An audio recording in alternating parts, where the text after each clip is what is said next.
It has been called the dress that broke the internet. Some saw blue and black, others saw white and gold. It began as a post from a mother of the bride to her daughter. It became a post on Facebook to family and friends, and then it went viral. It gained over 10 million shares on Twitter and over 37 million hits on BuzzFeed. Celebrities and experts became involved. It was reported on CNN and in the Washington Post.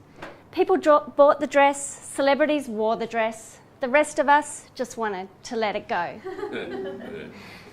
Scientifically explained, the way we saw the dress is a variance in the way each of our retinas receive light. The truth is, both versions of the dress exist. The photo was actually of the blue and black dress. The other truth is, the dress is ugly anyway. Roman philosopher and politician Cicero said, "We don't see things as they are, we see things as we are." How we see, how we perceive is filtered through our biology, our mind experiences, education and emotions. But despite these filters, we can train ourselves to see, hear and understand more. Tonight I'm going to show you how understanding art can teach us to find inherent worth in people. In university, as part of my fine arts degree, I studied art history. Studying art history teaches us to look deeper into images, to find out what they say when we look below the surface. When looking at art, it's not just about taking in the pictures before us, but it's about finding other clues that lead to understanding. Clues like size, colour, shape, texture, medium. Who was the artist? What was the artist's culture? What was happening in the artist's life at the time? Understanding art is not about deciding whether you like an artwork or not, although it may provoke a response either way. It's about moving past simple observation, starting a conversation, building a connection, which becomes illumination, where we can find meaning and worth in an artwork. For example, let's take a look at an artwork by Jackson Pollock. Now, at first glance, it's a whole lot of splatter on a canvas. People have said to me, "Can you really call that art?" Or, "I don't get that abstract stuff." Observation. But start a conversation and we find out that Jackson Pollock was a reclusive and volatile man. He was an alcoholic. People would have thought that a guy like that couldn't amount to much. But build a connection and we find that Jackson Pollock was actually a revolutionary. He was a genius in the 1940s and 50s art world, and here's why. He broke the mould. To escape the norm, to escape brushes and easels, here's what he did. He got giant canvases and he laid them out on the floor so he could become fully physically involved with his work. He used sticks and syringes. He used house paint and resin paint, totally novel and unheard of mediums for that day. He was a revolutionary. Now we know more about Jackson Pollock. This work ceases to be just a splatter on a canvas, but it's become illumination where we can find meaning and worth in it. And when meaning and worth was found in Jackson Pollock's work, it became an explosion of potential in the art world. The same thing happened for a young 5-year-old boy from Sydney, Clive.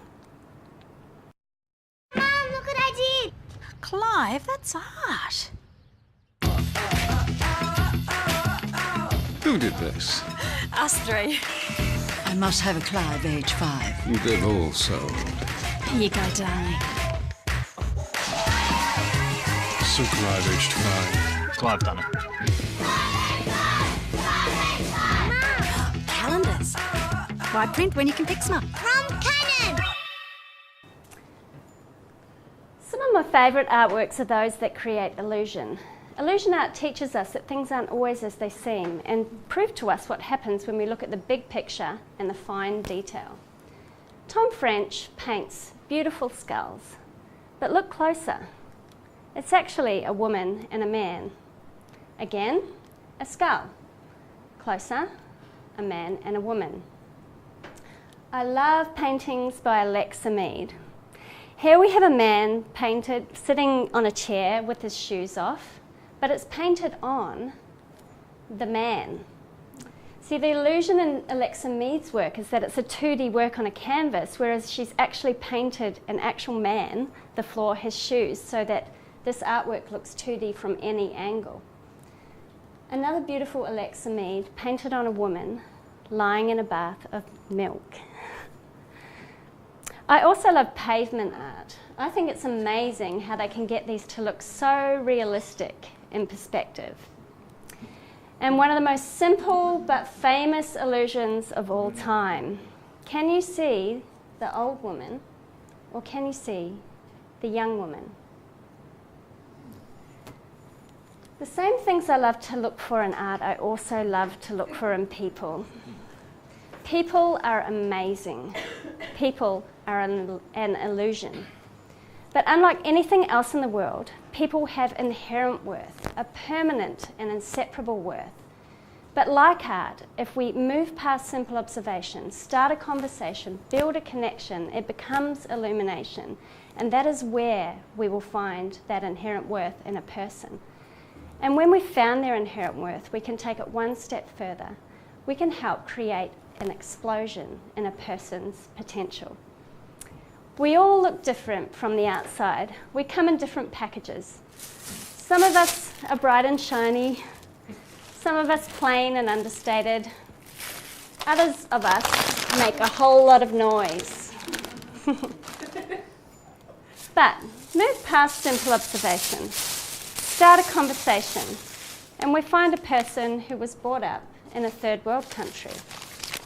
Or we find a person from a wealthy family. Or we find a person from a situation of abuse. Build a connection, and we find that they're a generous person. They're a troubled person. Or they may be an amazing overcomer of circumstances.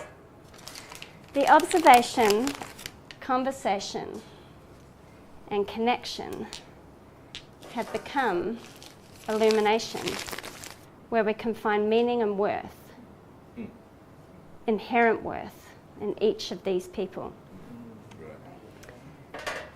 Here's a personal story. A young woman once came to me and said, "Oh, that girl over there, she's so perfect.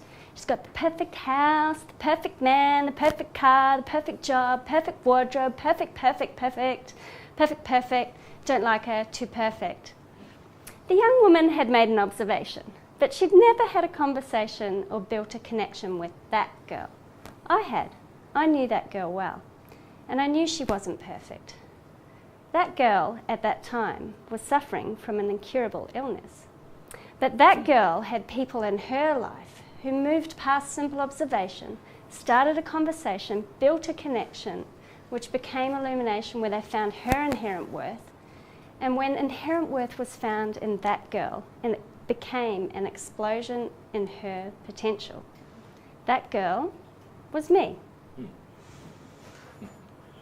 People are amazing. People are an illusion. People are art. Move past simple observation. Start a conversation. Build a connection, which becomes illumination, where we can find inherent worth and create an explosion. The next time we're all with people, practice your art history skills. We can find their inherent worth because it's always been there. This has been another Metamorphic production.